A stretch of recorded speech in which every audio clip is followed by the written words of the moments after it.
Hi and welcome back to the Jamaican kitchen. My name is Drew and today we're going to do a corned beef and cabbage. My sister requested this dish. She loves corned beef and cabbage. She likes it yardie style, done with a canned corned beef. Actually, I prefer it with the canned corned beef myself. The fresh one's good too, but there's something about the canned corned beef. Maybe because that's the way we grew up eating it mostly. So today we're going to have canned corned beef and cabbage with a little scotch bonnet. So let's have a look at ingredients for today. And for our ingredients today, we have canned corned beef. This is just a regular store brand, nothing fancy. They're all pretty much the same to me. I haven't really noticed a big difference between the brands. And then we also have 1 teaspoon of garlic powder and 2 teaspoons of freshly ground black pepper. And we also have 3 large tomatoes chopped. Of course, we're going to have some cabbage, and this is a medium-sized organic cabbage.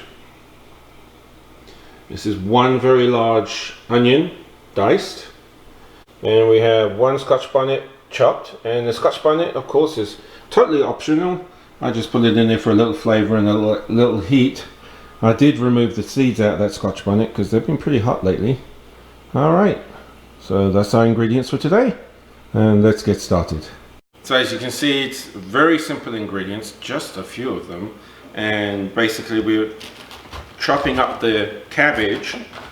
I'm going to take the heart out, or most of it anyway. I'm going to bitch about something today which is a little unusual for me, but anyway, I'm going to do it anyway. If you guys go out to eat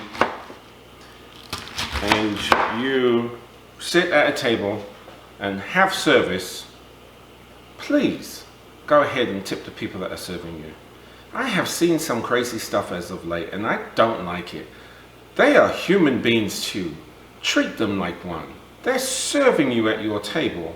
Even if they come and deliver it to your home, they are a human being. Treat them like one. I was watching this thing on TV where this lady was talking about, so I think the question was, they asked her, do you tip if you go and get carry-out? And she goes, yeah, I usually give 15%. If the service is really great, I give 20. But you know, if you go ahead and buy a $12, what should I say, if you go ahead and buy a $12 smoothie and you add a tip to it, that's $15. That's a lot of money. Well, if you're buying a $12 smoothie in the first place, you're an idiot. Because there's no smoothie that is worth $12 as far as I'm concerned. Second of all, the person behind that bar that's kind enough to make it and serve it to you is probably not making $12 an hour. You are grossly overpaying for a smoothie in the first place. You're an idiot.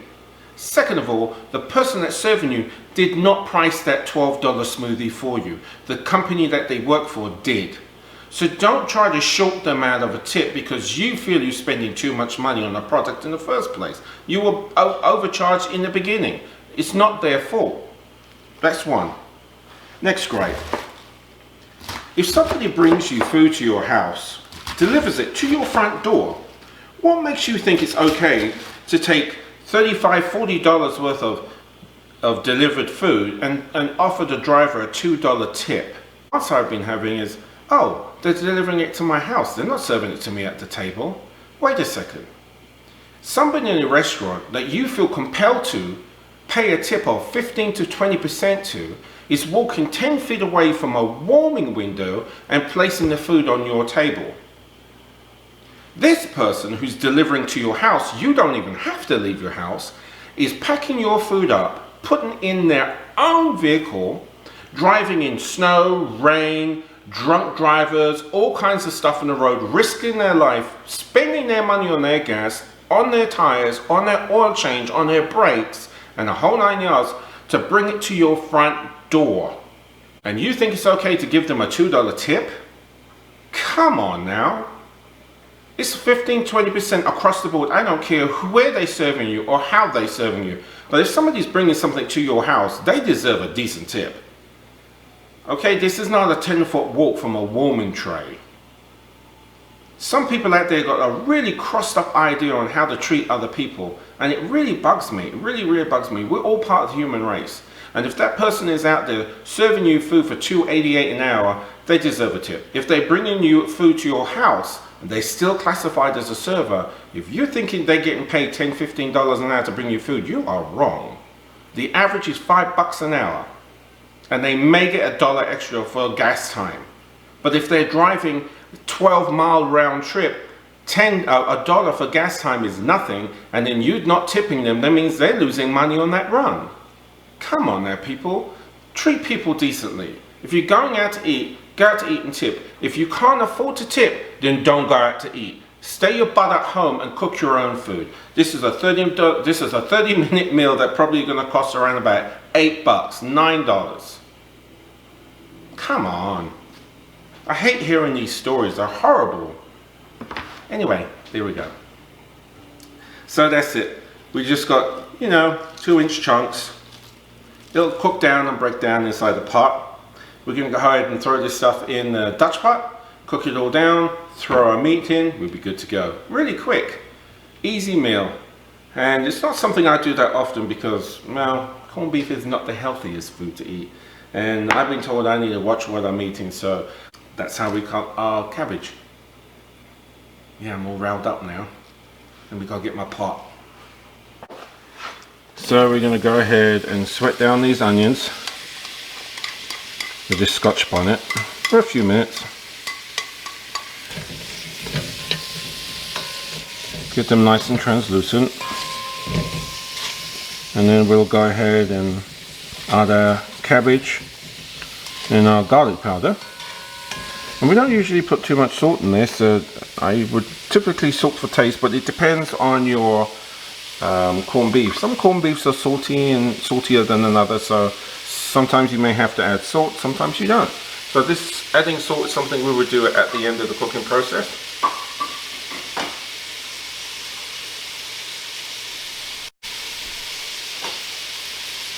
So I'm quite riled up over these tip situations that I've been hearing about recently, and because I have been a server and I know what it's like. I know what it's like to live off of server wages and tips, and sometimes it can be very difficult, and sometimes it can be very lucrative business to be in. But in some of the states, unfortunately, the one I live in doesn't have a good reputation for giving tips. So when I do see it happen and a server gets abused by a patron or not tipped, it's very difficult. I don't like seeing it, and people treat servers as though they're less than a human, and I don't like it. So that's why we talked about it today. Anyway, let's go ahead and get these nice and translucent. Now we're going to go ahead and add our garlic powder and our thoroughly washed cabbage.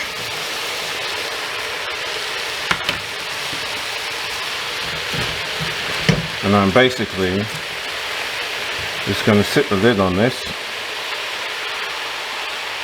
and it will sweat itself. There's no need to add any water. Give it a good stir. Alright.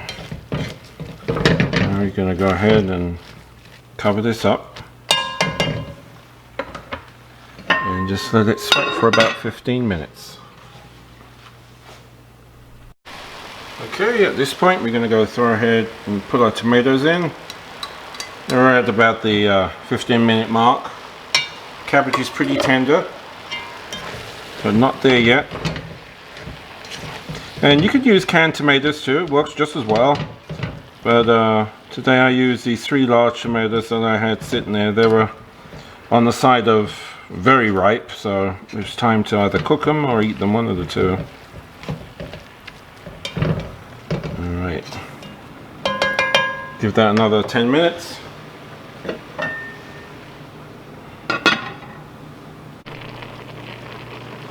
Okay, now we're going to go ahead and add our black pepper. Freshly ground makes a huge difference. I'm going to put that in. And then we're going to go ahead and add our corned beef, which I have taken out the can and slightly chopped up. It's pretty soft because it's kind of warm in here. And it just makes it easier to incorporate the corned beef in with the cabbage.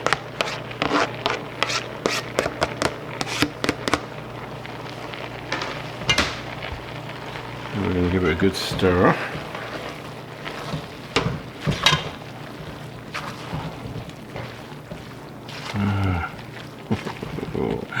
Sister's gonna love this. Okay, so now we let this cook for about 5 minutes. Corned beef is cooked all the way through anyway, and we're basically warming the corned beef through, helping it break down a little so it can mesh with the cabbage and onions well. And then at the very end, if you need to salt, that's the time to do your salting. Alright, we'll give it another 5 minutes.